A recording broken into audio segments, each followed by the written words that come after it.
बिस्मिल्लाहिर्रहमानिर्रहीम। अस्सलाम वालेकुम नाज़रीन एवरीथिंग यहाँ में खुश आमदीद कहते हैं। आज की हमारी वीडियो का मौजू गर्मी का तोड़, कच्ची अम्बियों से केरी का शरबत घर में बनाएं और गर्मी को दूर भगाएं।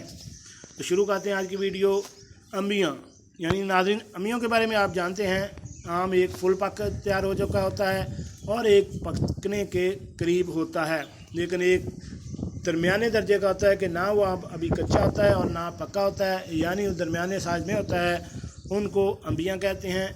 इसके अलावा आप आम अभी कच्चा हो, इससे भी आप केरी का शरबत बना सकते हैं।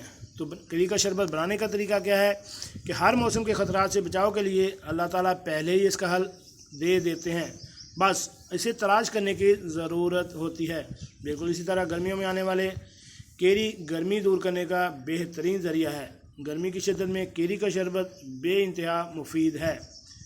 केरी यानी अम्बियों को उबाल कर गुठली और छिलके निकाल कर इसे अच्छी तरह मैश कर लें।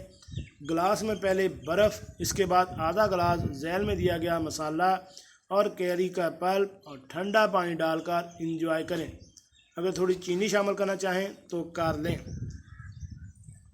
मसाला जात क्या है कि पिसी हुई काली मिर्च आधा चम्मच, काला नमक 1 चम्मच, भुना पिसा ज़ीरा 3 चम्मच, भुनी पिसी अजवाइन 1 चम्मच और नमक हस्बे ज़ायक़ा मिक्स करके बोतल में भर कर रख लें। या आपने मसाला मुकम्मल तैयार करके एक शीशी में डाल के रख लेना है। अब आपने केरी का पल्प तैयार करके आप अपनी आसानी के लिए फ्रिज में एयर टाइट शीशे की बोतल में रख सकते हैं। ये शरबत गर्मी दूर करके आपको ठंडक का एहसास देगा और आपके बच्चे और रात के रोज़गार के लिए बाहर जाने वाले अफराद लौ लगने के ख़तरात से महफूज रहेंगे।